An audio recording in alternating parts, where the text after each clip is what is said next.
Thank you for inviting me. I have to say this is an exciting center that you all are developing, and I'll try and elaborate on what I mean by that throughout the talk.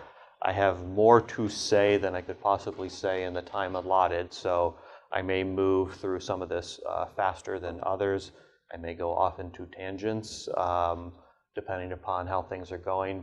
But do you want to hold questions to the end, or do you want questions during? I can do either. I would say if there's clarification questions, just jump in. Otherwise, we'll sort of try and keep it till the end. Okay, so feel free to clarify if you have any questions. Otherwise, I'll just hammer through my 50-plus slides that I put together.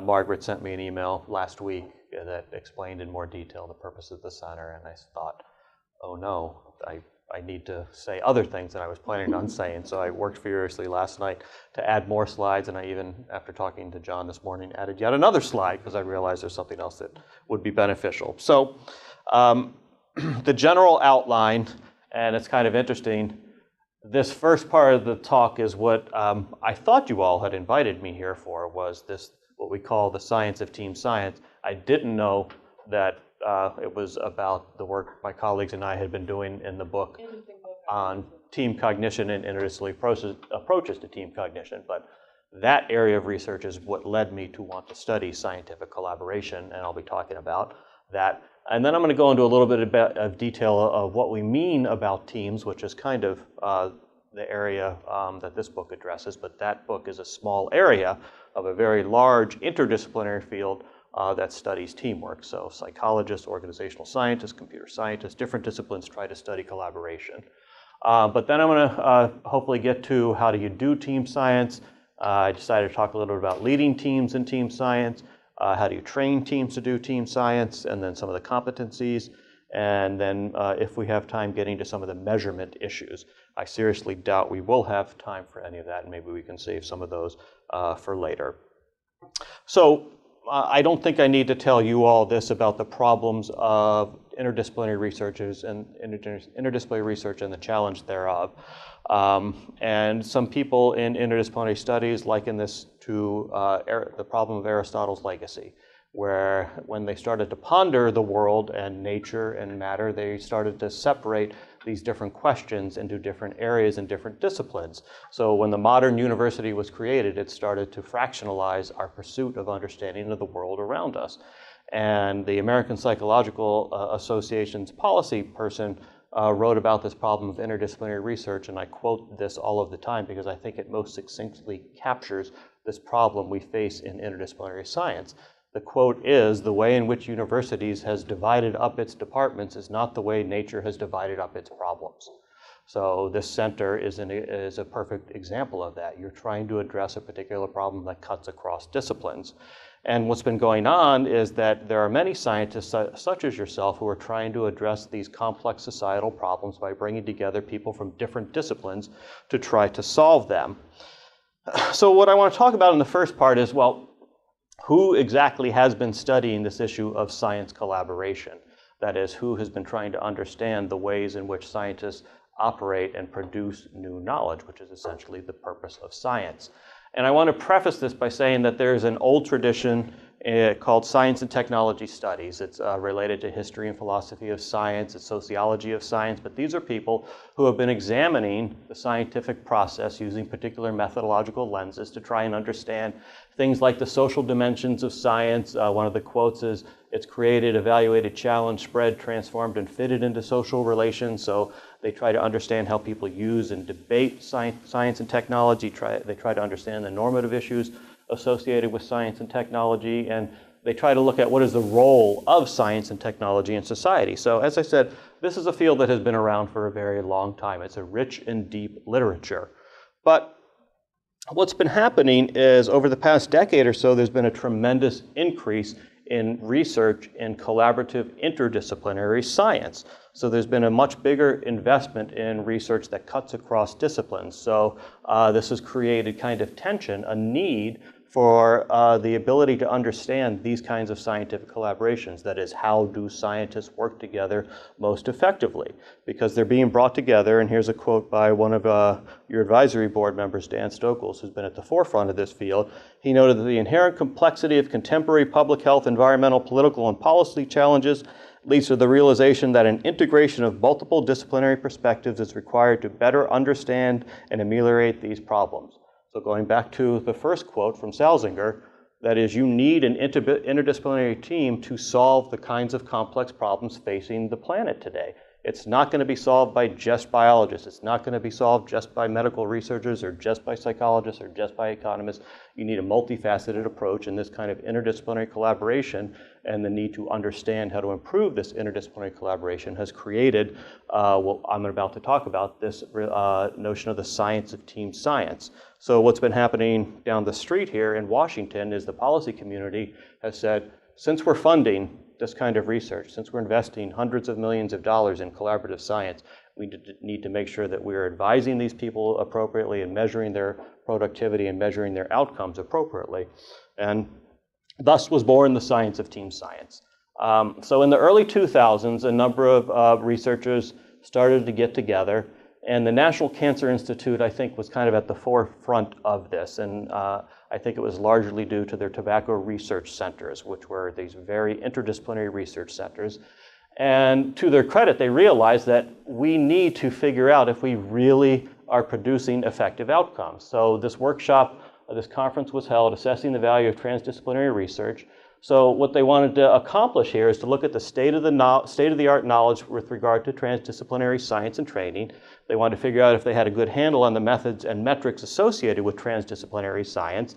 And more importantly, they wanted to think about the priorities for transdisciplinary research. That is, they wanted to be more planful about how do you do transdisciplinary research effectively. And this led to a special issue of the American Journal of Preventive Medicine on the science of team science. So I think this kind of codified several years of their research and thinking about this phenomena called the science of team science. So Dan Stokels was the lead editor, but Kara Hall, Brandy Taylor, Richard Moser, and Leonard Syme, who are with the National Cancer Institute, all participated in this special issue. So if you haven't read it yet, you should put it on your reading list because they outlined a number of important issues associated with scientific collaboration and what are the issues around scientific collaboration. But around this time, where I had been thinking about it, coming at it from a different angle, was we know a lot about teamwork in different disciplines. So we know about teamwork in the military, we know about teamwork in organizations, we know about teamwork in aviation, but we don't know a lot about teamwork in science. And kind of independently from this group, I had been paying attention to what they had been doing, but it had been primarily through things like workshops and conferences. Not a lot had been published yet. I produced this paper, Interdisciplinary as Teamwork, How the Science of Teams Can Inform Team Science. So it's a subtle play on words there. So what I mean by the science of teams is people in psychology, people in organizational behavior, they had been studying teams in a number of different domains. But we hadn't really studied science teams, that is scientific collaboration to a great extent. So what I wanted to argue in this paper is we know a lot about collaboration in general. What of that can we think about as applying to helping understand scientific collaboration? So this was my own little thought piece saying, well, this is what we know about teams and how can we apply that to the science of teams and understanding scientific collaborations. So I'm going to continuing with the timeline. It was also around this time that the cyber infrastructure, the network, social network theory folks had also been making a big influence on the science of team science. And I put this up here because it was published in Nature, and I don't know if you agree with me, probably one of the most influential science journals in the world. And I thought that was pretty telling that this article was written in the journal Nature. So what they did was they talked about the kind of cyber infrastructure, social network analysis work that had been done, studying scientific collaboration and the influence that it was actually having on the production of knowledge. So what they talked about to a large degree was a paper that came out in the journal Science in 2007. Stefan Wuchte, and Brian Utzi and Jones were the authors of this paper, and it was about the increasing influence of collaboration on the production of knowledge. So what they did in that article was they analyzed 20 million journal publications, patents, etc., over 50 years, and they showed the increasing dominance of collaborative papers and collaborative patents on the production of knowledge. So they did this bibliometric, this kind of information technology analysis, and showed the increasing influence of collaboration on scientific production. And this, I say, is kind of a watershed moment for the science of team science. And I say that because what the policy community had now was data that showed here's the relevance of funding scientific collaboration. Look at the impact it's having on the production of knowledge. So with the idea being that we need to invest more money in scientific collaborations because it's having a much bigger impact on different scientific fields.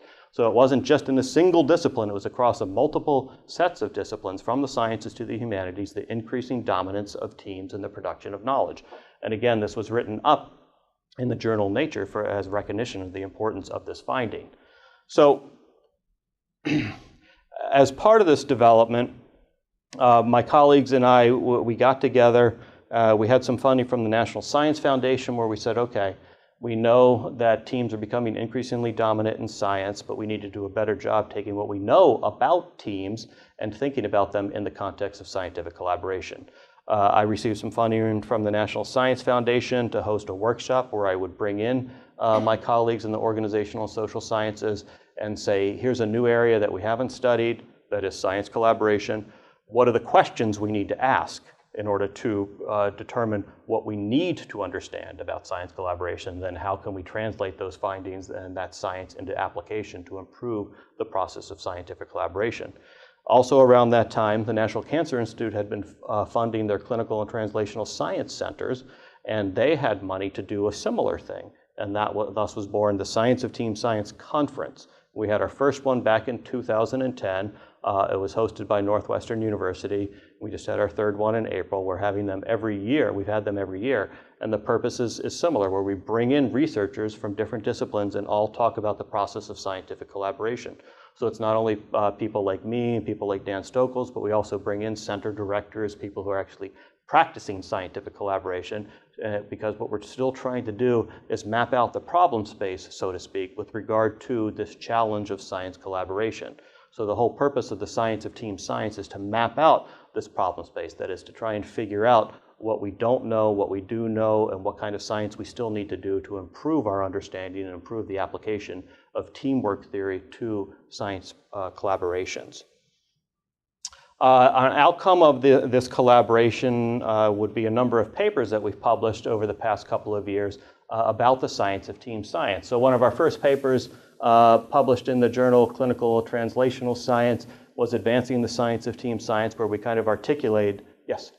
Can you explain a little bit what are your data and your methods? Sure. So it varies depending upon the particular discipline that's going to be involved.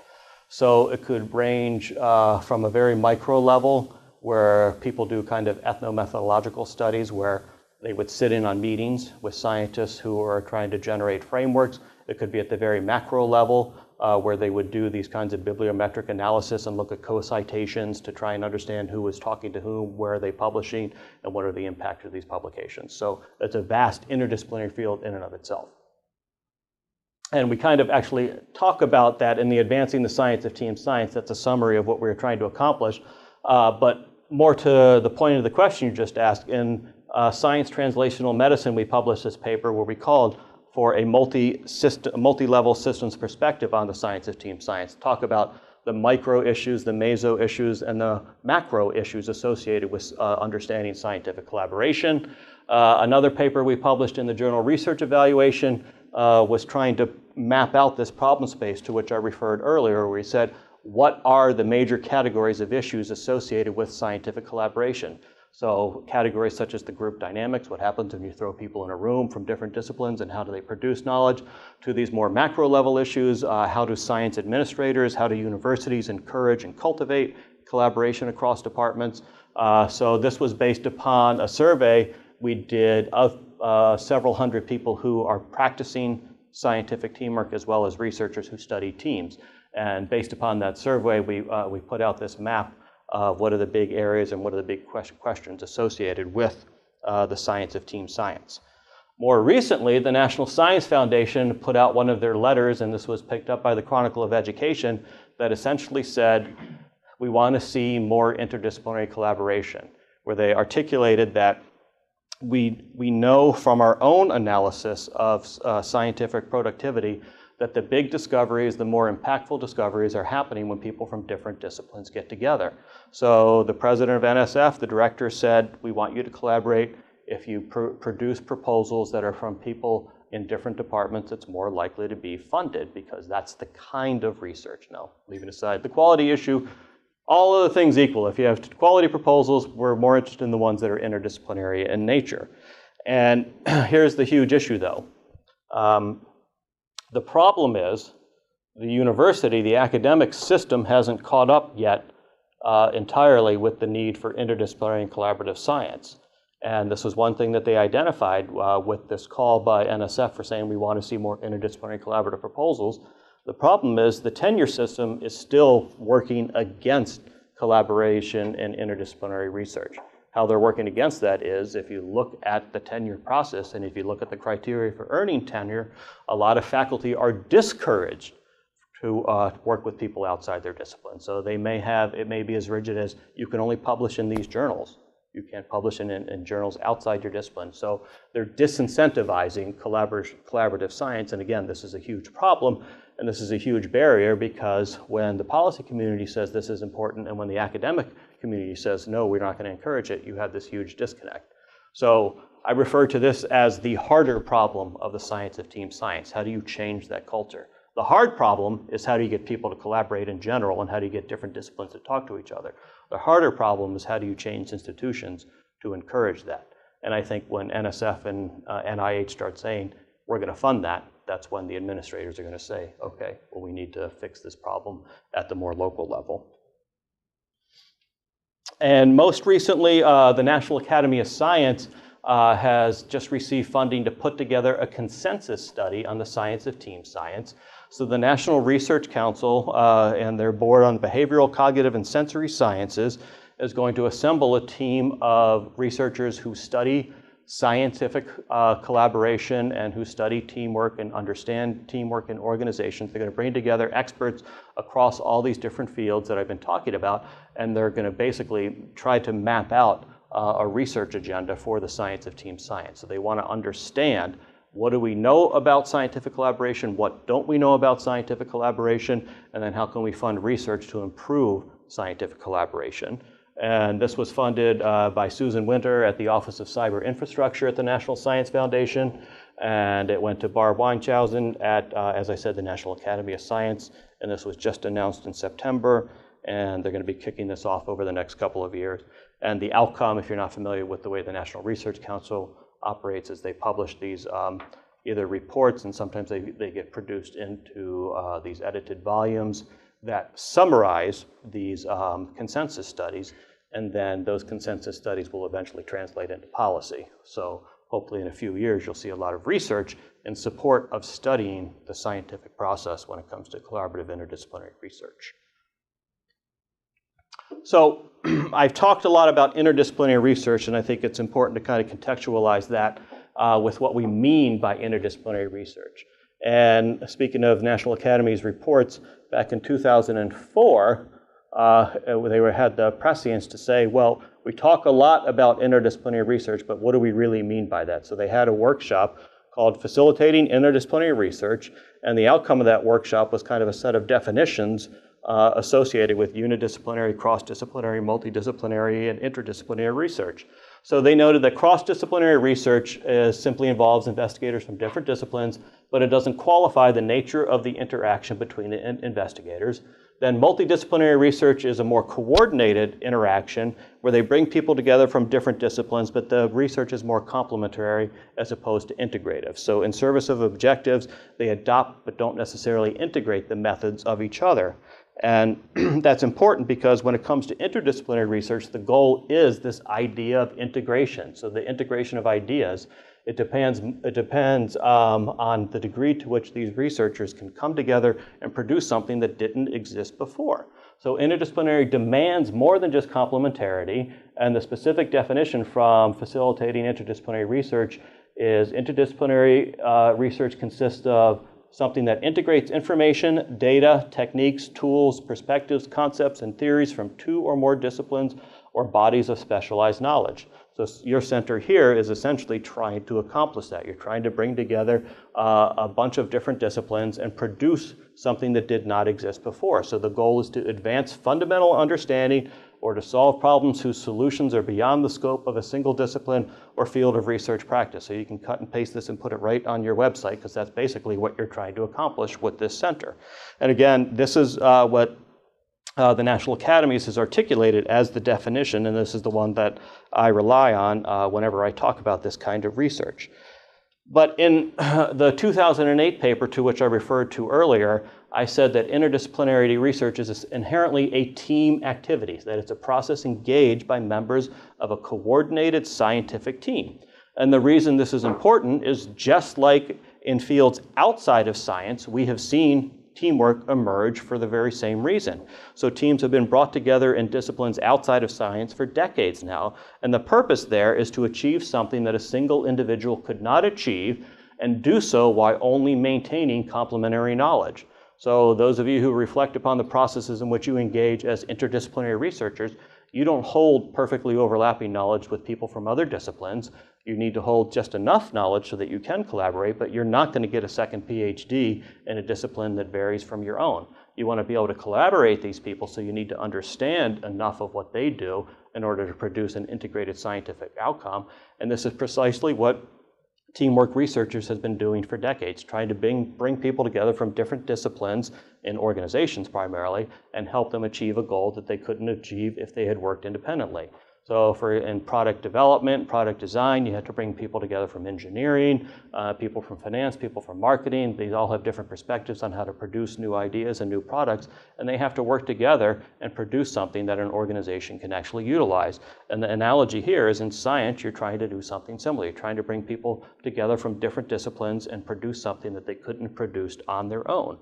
And the point we've been trying to make with the science of team science is we need to understand this process so that we can improve this process. The only way we can understand this process is if we bring together researchers from different disciplines who study teams and say, okay, take your analytical lenses, whether it be a micro-level analysis where you do kind of an ethnomethodological approach to understand teams, or a macro-level analysis where you do a bibliometric analysis of co-citation indices in different scientific centers. But we need to come together and try to figure out what is the most effective process that leads to the most effective outcomes, and does it vary by different kinds of scientific problems or what have you, because we really want to understand the phenomena, and we really want to be able to improve that phenomena. So I can stop there for some clarification questions, since that's the first part, and I went through that really quickly. So any questions? Okay. So now to provide a little bit of background on teams, because I keep referring to these literatures that have been studying teams for decades. And again, this has primarily come out of things like industrial organizational psychology or organizational behavior, basically business schools and psychology departments, but also people in sociology and anthropology. They've also studied organizations. So a number of different disciplines have tried to understand teams in organizations. So these are just some of the representative definitions. Teams are independent collections of individuals who share responsibility for specific outcomes for their organizations. Another one, teams are two or more individuals who must interact and adapt to achieve specified, shared, and valued objectives. So the idea here is interdependency and shared something or other, shared objective, shared goals. That is, they need to bring together their different forms of expertise and achieve a common outcome. So some of the defining characteristics in order to do that are you have multiple information sources, you have these task interdependencies, you need coordination, you have specialized roles, common value goals, task-relevant knowledge, intensive communication, adaptive mechanisms, and they're hierarchically organized. You can basically take these bullets and see how it applies to scientific collaboration, because you are essentially having the same kind of characteristics. So multiple information science sources. You have different sciences working together to address a particular problem. You have task interdependencies. If you want to produce a scientific outcome, you need to fit these things together. You need the coordination among members, but you really have this kind of specialized roles and the specialized knowledge that comes from the disciplinary knowledge of the people you're trying to bring together.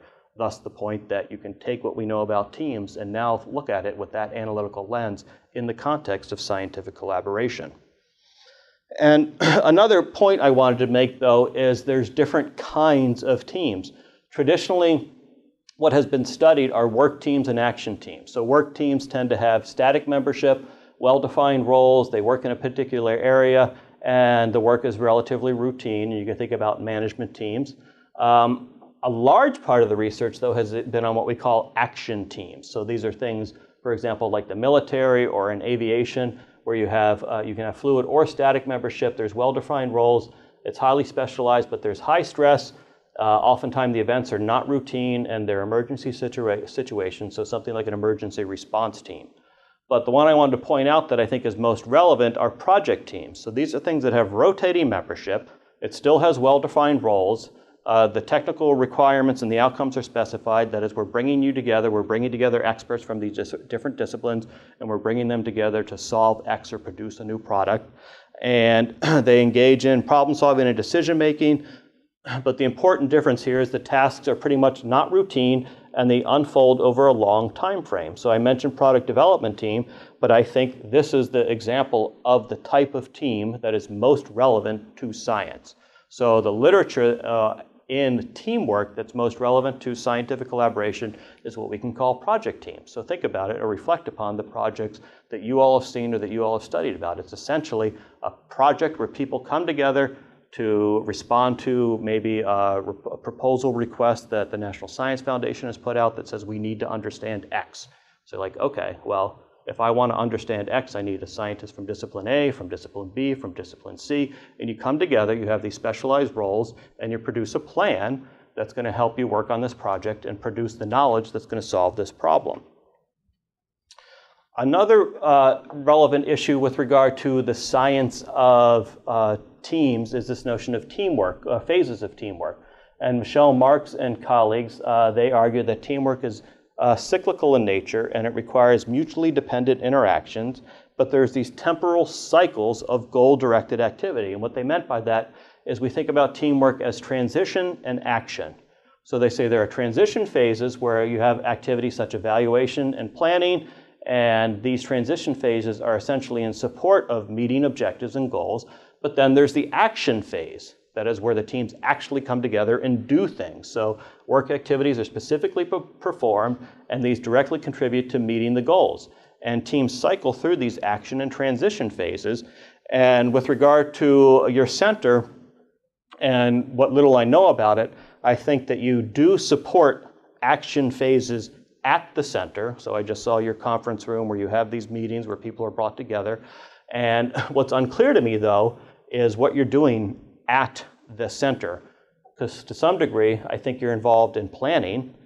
And this is where the ambiguity comes in with regard to what do we mean by scientific collaboration, because there's these different phases of collaboration. We talked earlier about this notion of problem finding, where basically you're coming together and you're trying to think about what problem are we trying to solve, and then once you figured out what problem you're trying to solve, you go through the planning stages, and then the work actually gets performed.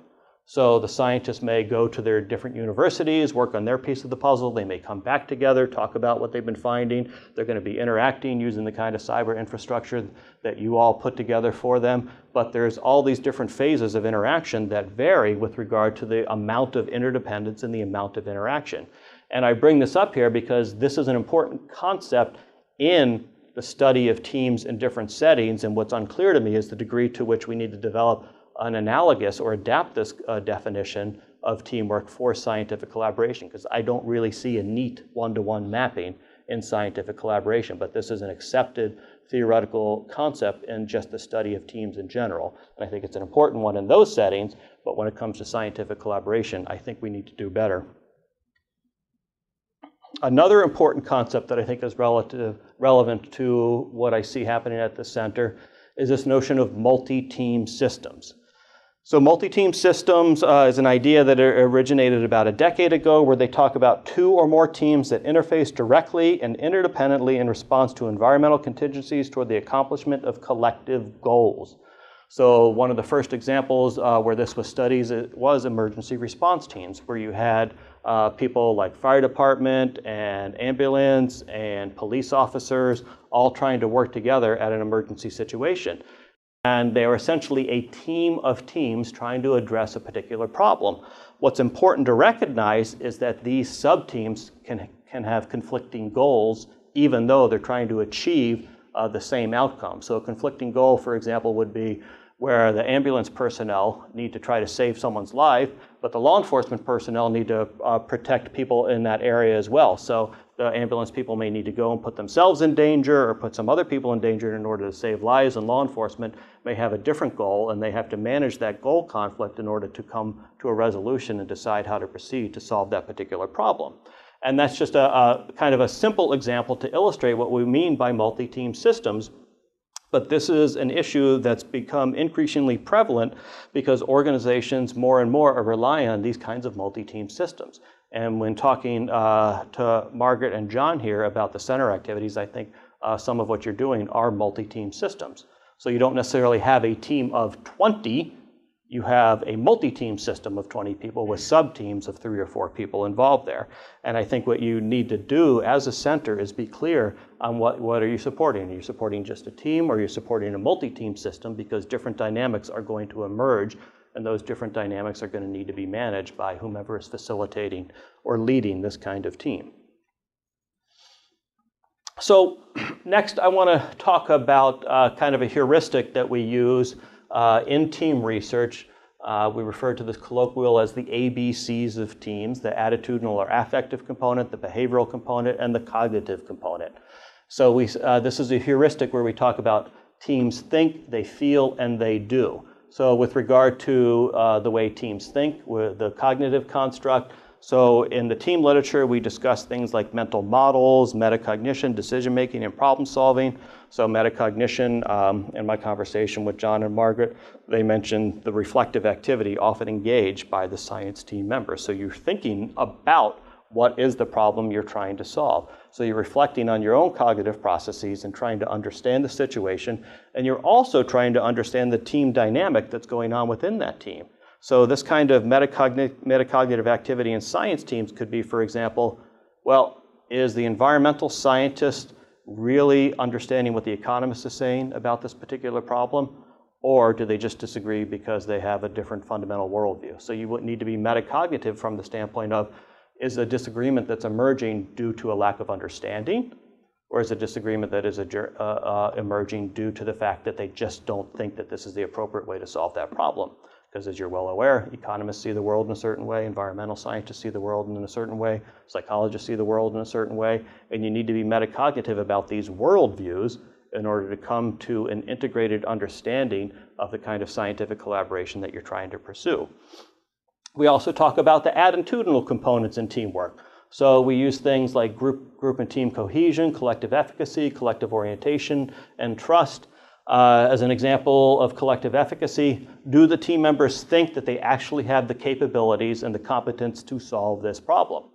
I've been on teams before where I think we really don't have an expert in discipline X. So I'd say that our collective efficacy would be low because, for example, if we need a top-notch computer scientist on this team who can model cognitive processes for us, then we'll be more effective in the scientific problem we're trying to address.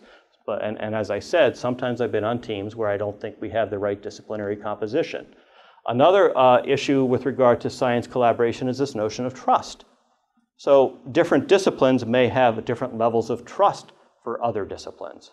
So I know that the life sciences may not trust the social sciences. As a social scientist, my degree is in psychology, and when I've interacted with people from the life and biomedical sciences, I can tell that there's a different level of trust there. They may listen to me, but they don't really trust the methods that the social sciences use. So this has been a continuing debate in the different disciplines. And last, with regard to this notion of the behaviors, In team research, we talk about supporting and backup behavior. We talk about the forms of communication necessary. We talk about leadership. We talk about performance monitoring. Earlier, John mentioned this idea of awareness within the team, and we label this mutual performance monitoring as one of the ways to think about it. So are my team members watching what I'm doing? Am I watching what they're doing? Am I sure that we're really achieving the goals that we're trying to achieve? Do I understand what particular issue we're trying to address at that point in time? The reason this is important, if I see a teammate struggling with something, so if they're trying to work on something that I've just tasked them with, and I see them struggling, then I need to step in and engage in supporting or backup behavior. So you need the performance monitoring in order to engage in the kind of backup behavior. Yeah. So is the metacognition more about the subject, the substance of the research, whereas the future performance monitoring is more about the process of the interaction? Yeah. Mm-hmm. And so these are just simple examples of a whole list of the kinds of constructs that get studied, and I just wanted to present them here because, as I said, this is the heuristic that we often use to then develop the models of teamwork in different settings.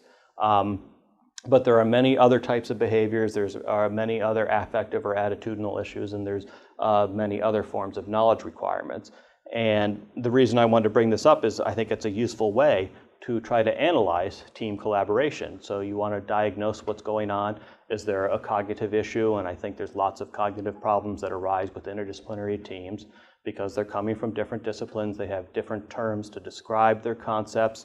And because of that, there's not a lot of cognitive overlap, and you need to resolve that lack of overlap for the to have the productive collaboration that you're trying to pursue. And there's also these affective and attitudinal components. Sometimes members of a scientific team don't want to work with other members of a scientific team. So there's, as I mentioned, this problem of trust. Another big issue is sometimes scientists just don't want to work with other people. So they have a low collective orientation, as we refer to it. So they feel forced to work on this team. And you guys are in a little bit situation at your center because the people that come to you are the ones that do want to collaborate. But at other places, oftentimes they don't want to collaborate with each other. They're like, I'm happy working with just myself and my students. No, thank you. I'm going to work only in my lab, and I don't really want to interact with people in other labs or other disciplines. Most of the academic departments. Exactly. But someone pointed out I need to be somewhat careful with that because even if you are one of these individuals who doesn't want to work with other labs, to some degree you're still a team because you may have a postdoc in that lab and you have graduate students in that lab. So you're still a team, but it's a different form of team at that point. And that's, I would call, more of a unidisciplinary team. From the perspective of the dean or the chair who wants to see a little more. Exactly. That's a traditional academic model, the NIH R01 type of grant. But just as some examples to ground this for you, anyone that's been on a plane can thank team research because safety in aviation has improved greatly by adopting some of the findings in team research. So one of these is crew resource management. And this was a technique that NASA helped develop through the Aviation Safety Reporting System. And the Federal Aviation Administration and NASA do an excellent job documenting errors and accidents in the cockpit. So when something goes wrong, lots of reports get filed and they try to analyze what went wrong to try and improve that process. And what they found was that human error was a large contributing factor. So what they implemented was training that focused on teamwork to mitigate any of the problems. So they looked at things like leadership and interpersonal communication and decision making. And to give you a specific example, sometimes they would find that a navigator in the cockpit knew something was wrong, but because of the authority structure, the hierarchy, they would not stand up and say something to the pilot, because there was this dominant authority structure in there. And had the navigator spoke up and said, I'm sorry, there's a problem, the plane might not have crashed or they could have avoided that error. So they had to implement, I mean, you laugh, but trust me, you know, there's this strong dynamic that emerges where people won't speak up to an authority figure, and they had to implement training to help overcome that. So the pilot would recognize, I need to listen to people, and the subordinates would recognize it's okay to speak up and tell the pilot, for example, you're wrong. Must be very common in surgical teams, hospitals. Precisely. So this program here, Team Steps, is one of the programs that the medical community adopted. So the Institute of Medicine back in 2001 wrote a report that was called "To Err is Human." And what they identified is that medical error is killing, I will say like 100,000 people a year, an outrageous number, where medical doctors were making mistakes. And it was a very similar type of issue where, for example, a nurse knew something was wrong in surgery, but was afraid to speak out and tell the surgeon, you just did something wrong, or I think there's a problem here. So Team Steps was one of the methods that was implemented. This was actually funded by the Department of Defense initially, but now it's been implemented in hospitals around the country. So team strategies and tools to enhance performance and patient safety. So they train people on the skills like leadership and communication. They train people on knowledge, like this notion of shared mental models. Do we all know the same thing that we're trying to address? They train attitudes for mutual trust and team orientation, and they train for performance, this idea of adaptability, efficiency, and safety. So this is another example that's reaching into your all's lives where studies of teams have been applied in other domains. So just to sum this up, teams are studied along multiple dimensions. We talk about attitudes, behavior, and cognition. They're examined in multiple contexts, from military to aviation to healthcare and business.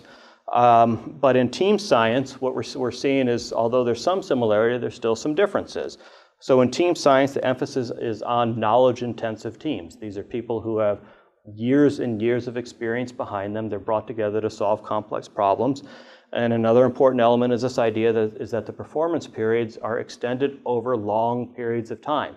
It's not like in a cockpit where you have a 1 hour to a 5 hour flight or a 10-hour flight. It's not like in a surgery where you have a 1 or 2 hour surgery. It's not like an emergency response where you have a 30-minute interaction.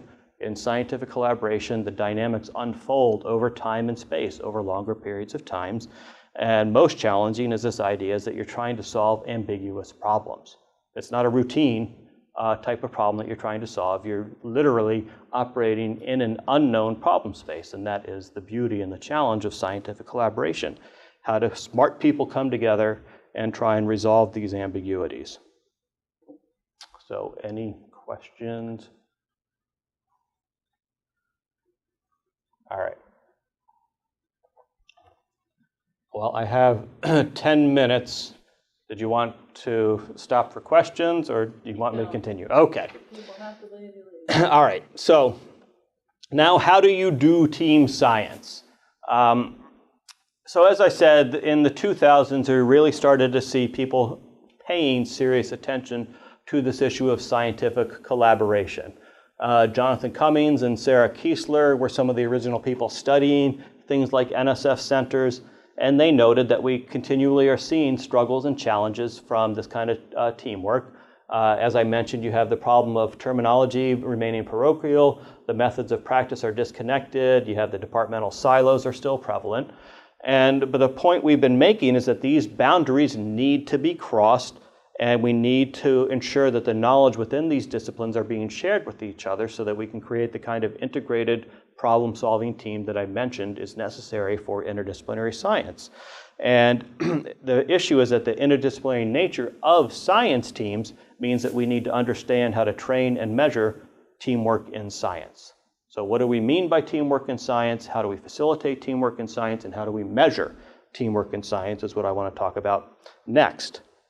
And this is what we've been arguing, is we can apply the science of teams, that is the study of teams in other settings, to team science. So we can draw from a large body of research in the social sciences, and we as scholars in the study of teams need to figure out how we can better understand and improve collaboration in science. So the goals here that I'm going to go through are trying to understand leadership's role in science teams, try to understand the particular competencies that are necessary to work in a science team, how can we take those competencies and train them for science teams, and how can we assess these competencies, and how can we measure processes and outcomes in science teams. So now, team leadership. So this is a huge area in the organizational and social sciences. Some have argued it's one of the most critical factors leading to success in organizational teams. And we talked a little bit about this earlier, John, how leaders in science teams achieve their goals is very similar to what we see with regard to leadership in organizations, and that they try to enable maintenance and growth of teams and the team members. And what leaders will do is promote coordination and adaptive team performance. And this is something that has been studied for decades, and here's a quote from one of the leading social scientists in this area. Leaders provide a means to do or get done whatever is not being adequately handled by the group. So it's a leader's responsibility, the buck stops here kind of thing, that if something's not happening, the leader needs to step in and ensure that goals are being met, objectives are being met, etc. No? Okay. So there's been lots of studies of leadership, and I want to make a distinction between some of the things that leaders do. So leaders can take a task-focused or a person-focused perspective, and a meta-analysis on some of this research showed that task-focused leaders explain 12% of the variance in performance outcomes, developmental leaders explain 10% of the variance, but the most interesting issue is that the degree of interdependence in those teams mattered. So leadership behavior explained almost 20% of the variance in highly interdependent teams. So teams that really needed to be coordinated well, that is where they had the specialized knowledge that need to be shared among members to produce this objective or goal, that accounted for a significant amount of the variance, or leader behavior accounted for a significant amount of the variance. So the point I wanted to make for your center is to ensure that the teams being formed understand the nature of the interdependencies. Given the variety of projects that you're funding, I suspect that there's going to be variability in the amount of interdependence. Some are going to have to meet fairly regularly, some are going to have to coordinate a lot, and others may not have that level of coordination or independence, and therefore that's going to influence what the leader needs to do in those kinds of situations. Just quickly, what do team leaders do? Well, they can, as I mentioned, they can promote task performance, but they can also promote learning or development. So from the task standpoint, they can do things like foster interdependence, but from the learning standpoint, they can do things like explain the rationale for the decisions. So I'm sure you've been in projects where you have a leader who just says, do it, don't ask me why, or you've been in a situation with a leader who says, this is what we're going to do, and this is why we're going to do that. So they're doing that from a developmental standpoint. They want the team to understand why something is taking place, why actions are being engaged, and that's an important developmental process that will promote learning in the team environment. And I recommend that when you think about the kinds of teams that you're putting together, that the leaders understand the difference between promoting task behaviors and promoting learning within those teams. It's particularly important in science teams because you've got students involved there. And the whole purpose of involving students is not to get cheap labor, it's to educate the next generation of scientists. And this is a fundamental issue that I think that science leaders need to recognize. You are there to teach them. They are not there to do your work. And this is a significant issue that I think if you can cultivate that kind of culture in your science teams, you're going to do a service to sustainability studies. Now I want to move to a specific theory of leadership that's one of my favorites because I see it as most relevant to team problem solving in science. And this is a functional approach to leadership that Steve Zuccaro has promoted over the years. And what Steve has argued is that leadership is a kind of social problem solving. So what the functional leadership theory emphasizes is this idea as leadership as a boundary role linking teams to their environment. And what they mean is that leaders have to interpret events that take place in that environment, and they need to adjust how the team responds to those things in the environment based upon how they think they need to modify their attitudes, how they need to motivate them to deal with these problems that are emerging, what kind of knowledge do they need to impart on their team to deal with these environmental problems. So this notion of social problem solving means that the leader needs to see what's happening, see what are the barriers to performance for that team, and then modulate that team performance based upon their assessment of how they need to resolve those problems or overcome those barriers. So what Zuccaro has talked about is how leaders can influence the affective or attitudinal processes. So for example, leaders can influence motivational processes within a team, so they can predict particular motivation strategies for that team that's going to influence their behavior. So they may say that, well, if we get this project done in a week, then I'm going to reward you all with X. Simple example, but that's the way a leader can impart motivational changes. Or I'll fund all of your trip to this conference if we get this paper out the door and submit it, something like that. But they can also indirectly impact motivational processes through things like personnel development or feedbacks, or influence them through planning. So I mentioned the example of the team learning or developmental aspect. If you're working for a director of a project who is very good at the team learning, who will sit down and take a half hour of their precious time and say, well, let me explain to you the background of this project and what got us to this point today and why we're doing what you're doing. You, as a junior scientist, are going to appreciate that, and that's going to motivate you to work harder. So that's how a leader can indirectly motivate members of a team. An important thing that leaders can do is also set the norms and the climate within a team, so they can foster this idea of openness. So some of the leaders that I admire in science teams will say, shut up, co-PI, I want to hear what the graduate students have to say. You know, what do they think about this issue? I know what you think, I want to hear what they have to think. So they're fostering this culture of openness where anyone can speak out and contribute to the dialogue. And another important element is this notion of conflict within teams. There's many different forms of conflict that can emerge. So the simplest distinction is what I call cognitive or intellectual conflict in team science, or affective or interpersonal conflict in team science.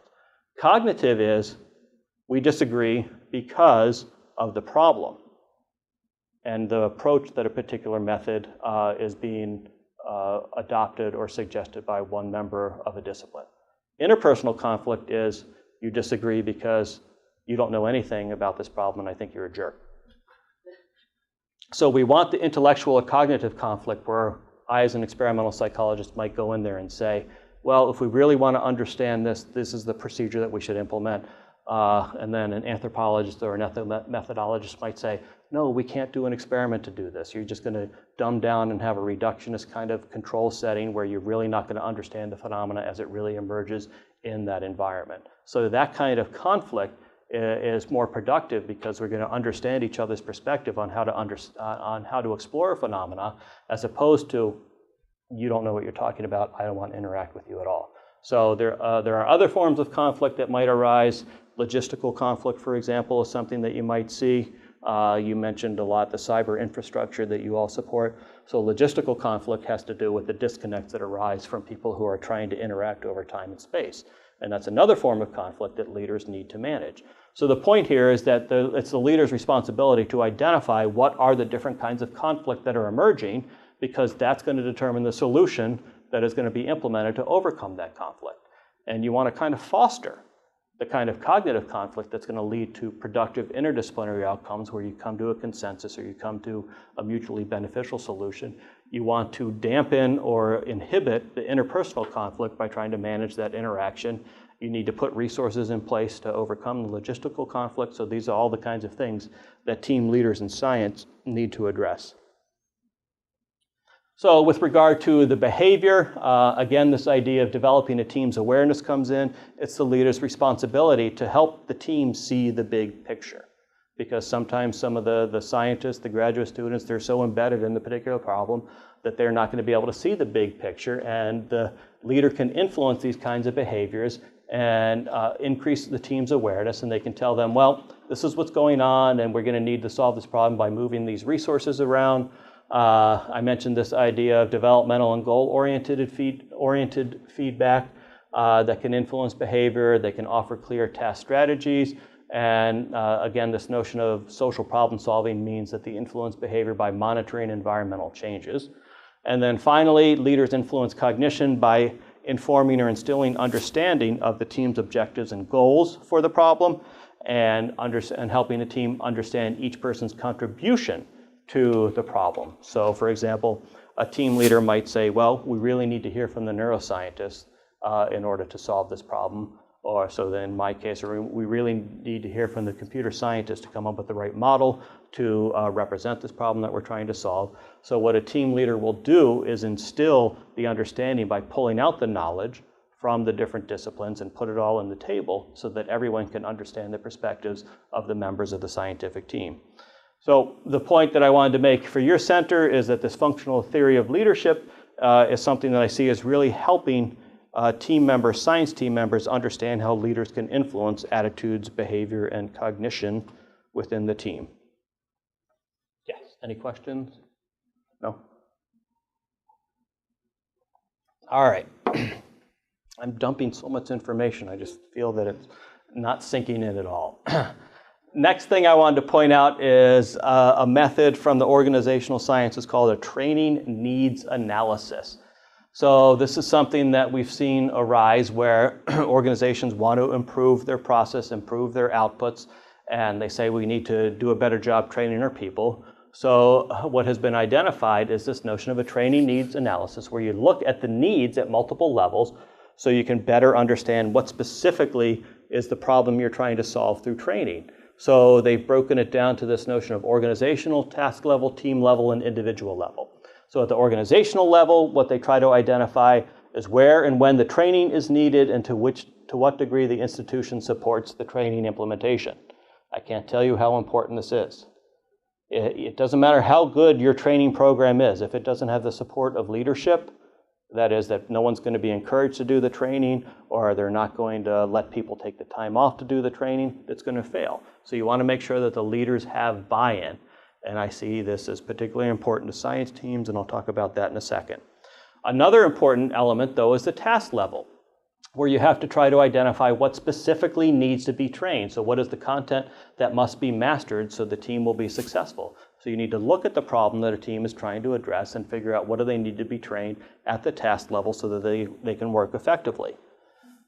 The next level is that of the team, where this notion of interdependencies comes in. So you want to identify what are the interdependencies within that team and the competencies that are going to influence the roles that these team members must fill. And then at the individual level, what you try to look at is who within the team needs to be trained, and whether you might need something like individual training or team process training. So individual training is, well, your skills in statistical analysis are a little low. I want you to beef that up a little bit and brush up your understanding of statistical methods. Or you might say, well, we need this some better process training. You're not very good at communication skills. Why don't you get some training to inform you on how to better talk to people from other disciplines? Yeah.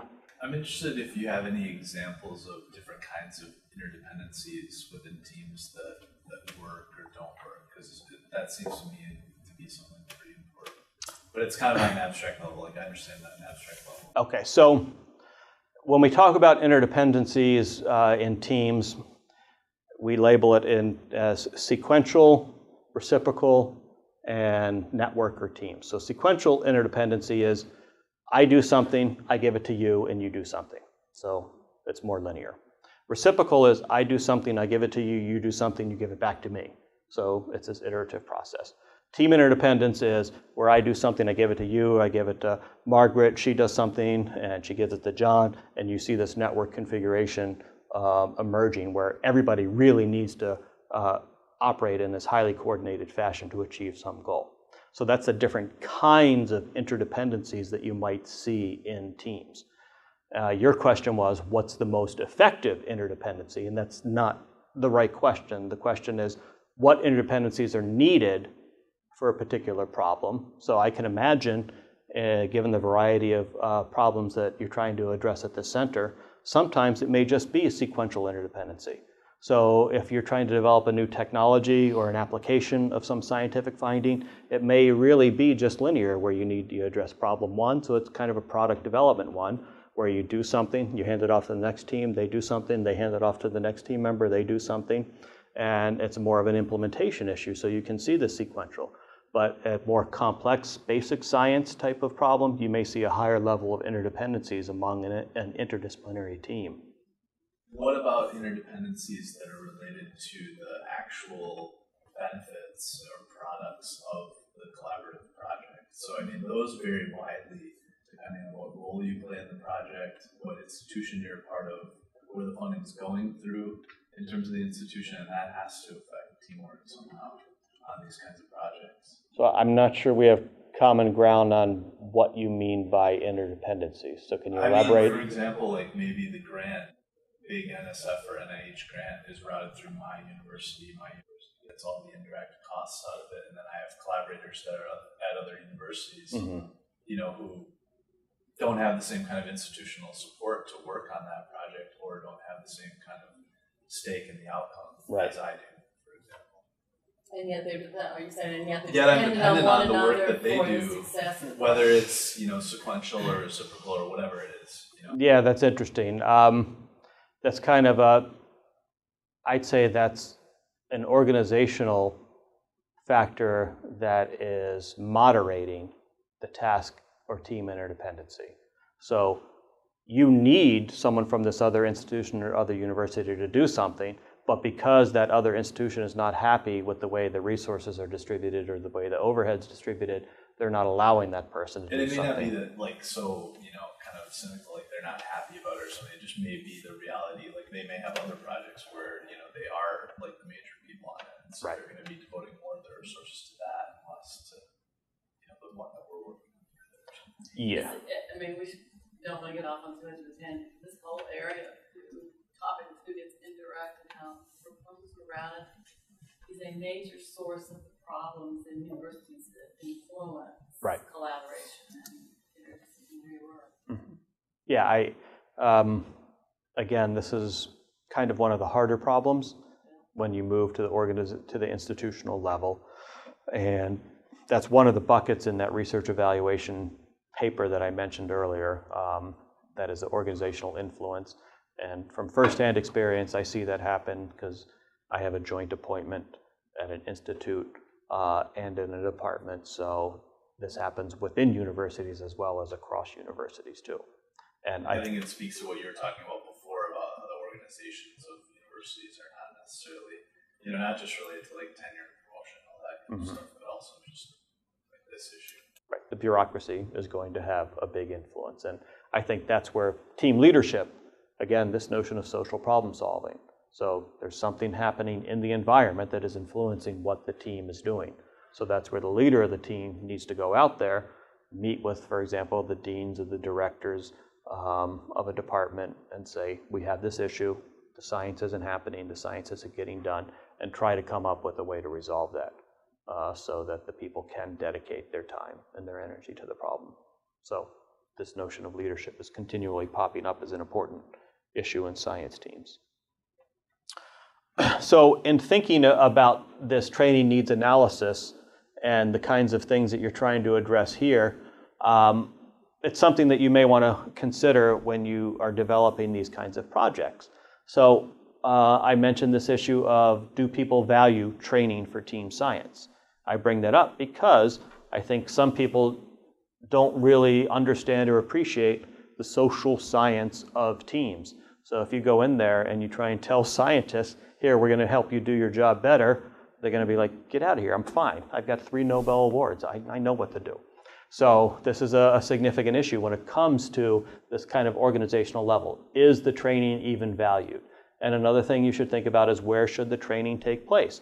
Are you going to bring everybody to your center and train them on certain things, or are you going to develop classroom modules that can be uplinked so they can do it online? So these are the kinds of things, and listening to and seeing what you're trying to accomplish, you need to kind of resolve. So what training is better accomplished at the center, or what training can be accomplished through something like an online learning module. And I think this directly impacts the task level training. So do the succinct teams know what they need to know? So what shared theory, concept, methods, and tools need to be trained? And this is important because I've been thinking a lot about this issue when it comes to interdisciplinary teamwork. What can we do to train members who come from different disciplines? And one idea that I've been speculating is companies like Coursera and all of these ones that are making available courses for free online. I'm wondering, well, if I'm on an interdisciplinary team, or if I'm leading an interdisciplinary team where psychologists and neuroscientists and computer scientists and engineers all need to work on a particular project, those are the kinds of teams that I operate in, do we say, okay, you all need a basic understanding of X. Coursera or MIT has a free course in X.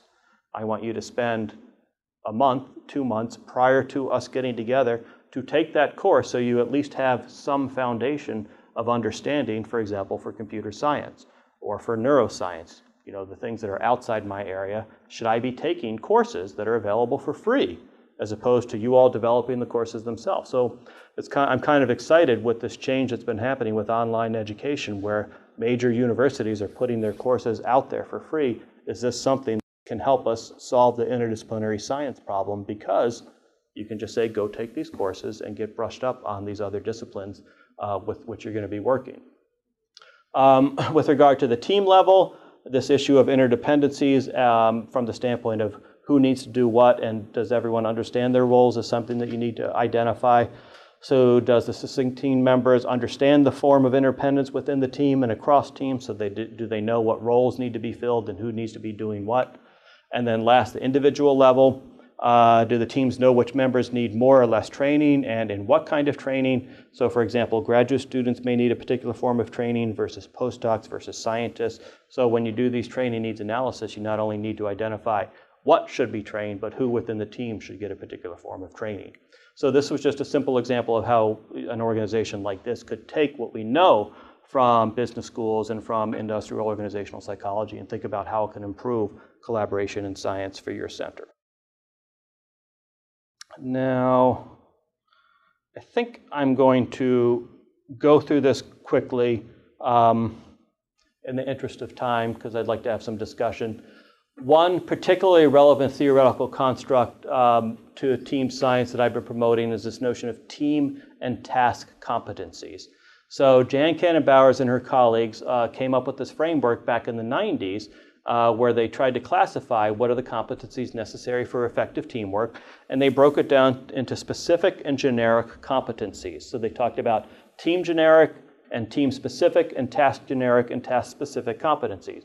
So the generic ones, are the team generic competencies are the things that are necessary regardless of the context or the setting. The specific ones are the competencies that are directly needed for a particular team in which one is working. The task generic competencies are something that you can take with you no matter what task you're working on.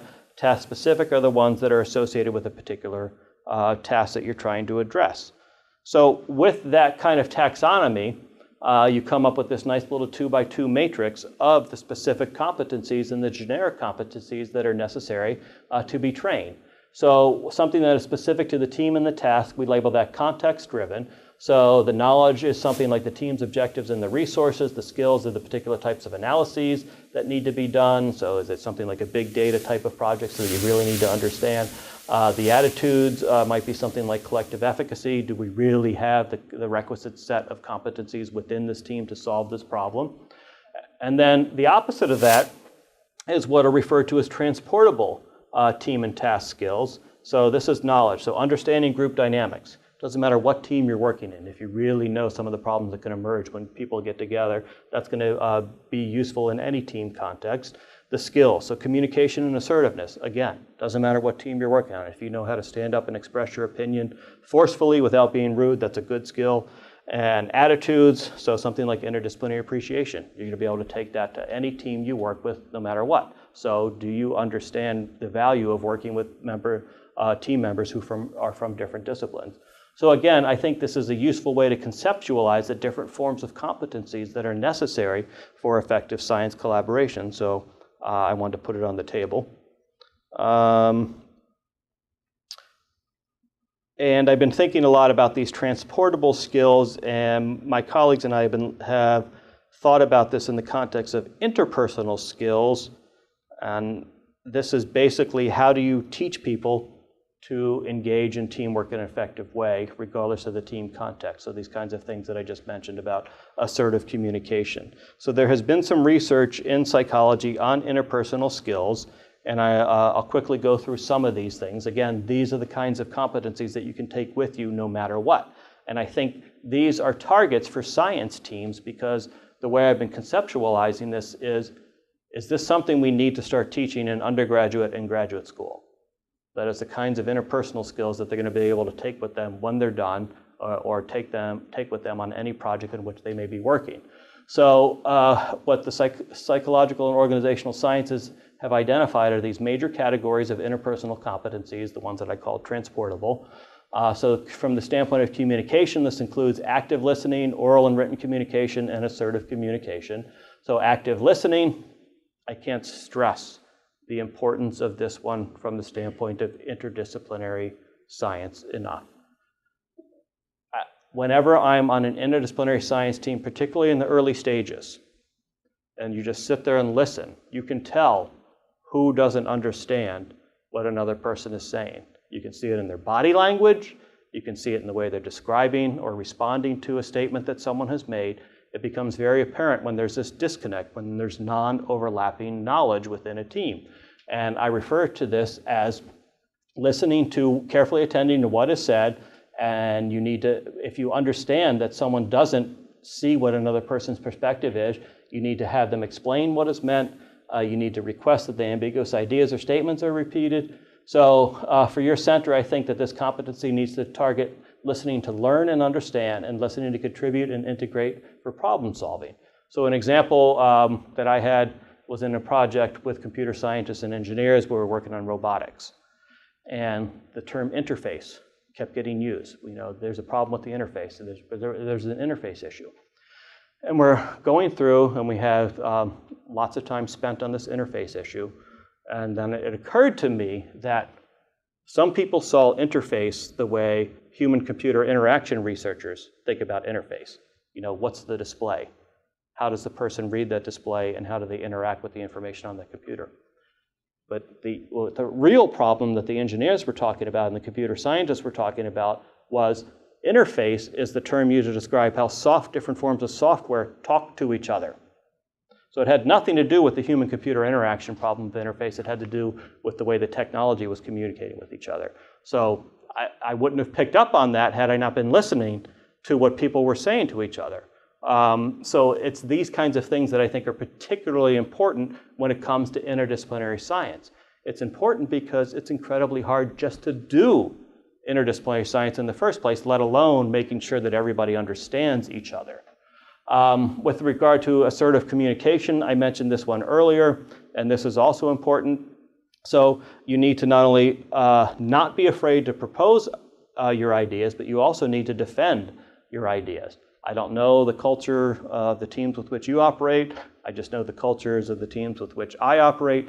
This is a hard problem. As a social scientist working with people in the life and medical sciences or the physical sciences, again, there's this issue where sometimes the methods or ideas are not always respected. So you need to not be afraid to assert your ideas. There's this idea of what we'll call relationship management competencies. So the skill has to do with coordination. So I mentioned this idea of understanding how to work with others as a team, being mindful of the interdependencies within that team. Do I know who needs to do something at a particular point in time? Also offering help and backup as needed. So this would target, in your case, understanding the importance of awareness of shared scientific goals and the importance of monitoring and feedback within those teams. So do you know that the team knows what they're supposed to accomplish? Do they have a shared or common ground associated with the problem that they're trying to address? And are they able to monitor and provide feedback? And the challenge you all are facing is a lot of the work that you're supporting is distributed in nature. So that introduces the importance of the cyber infrastructure to ensure that people can be monitoring and feedback. It's one thing when you're all co-located, it's a completely different thing when you're separated. So that's where the tools and the technologies that facilitate collaboration are going to be particularly important, because they also need to support the ability to monitor and provide feedback.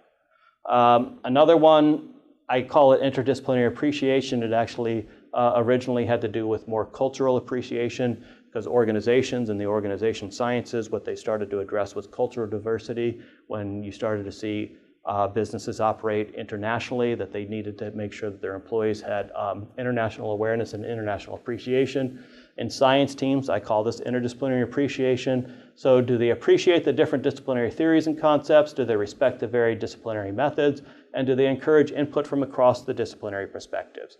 So in this case, the competency would target acceptance of and an openness to new ideas and sensitivity to disciplinary perspectives.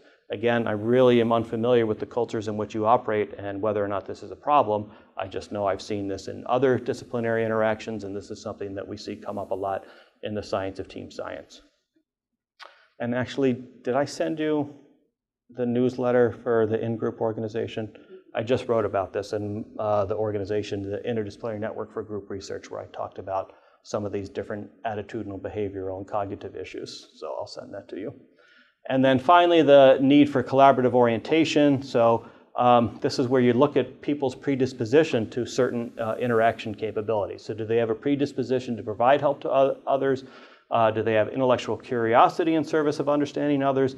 And can they build rapport with others? So in your case, this is targets the ability to elicit ideas for the purpose of understanding and to offer solutions in support of problem solving.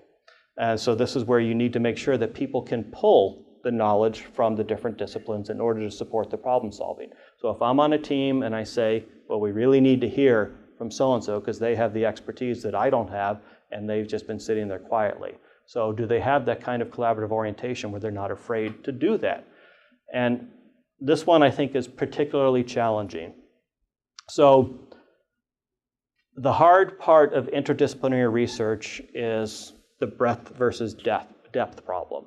So the jack of all trades, the master of none. Sometimes you need the people who are the master. That is someone who has only done psychology research their entire life, but by God, they're the best researcher out there on this topic. When you find people like that, though, what you often find is that they really don't care what someone from a different discipline has to say. So in my own field, I know psychologists that are brilliant in what they do, and when I try to get them to work with a computer scientist, they're like, why? You know, why would I want to do that? I don't care what they have to say. So there's this challenge of a lack of intellectual curiosity. They're not interested in what people from different disciplines might say about the particular problem that they both are trying to solve. So computer scientists, they try to solve the problem of teamwork all the time. They're building these collaborative infrastructures that will facilitate distributed interaction. And they're trying to understand teamwork from their own disciplinary perspective. And I think that they have a lot to contribute to our understanding of collaboration, but my colleagues in certain disciplines who study teams don't invite them to the table, so to speak. So I see this as an issue of intellectual curiosity. And again, your center, I don't think, has that problem as much because it's a self-selection issue. You're inviting people who are more intellectually curious.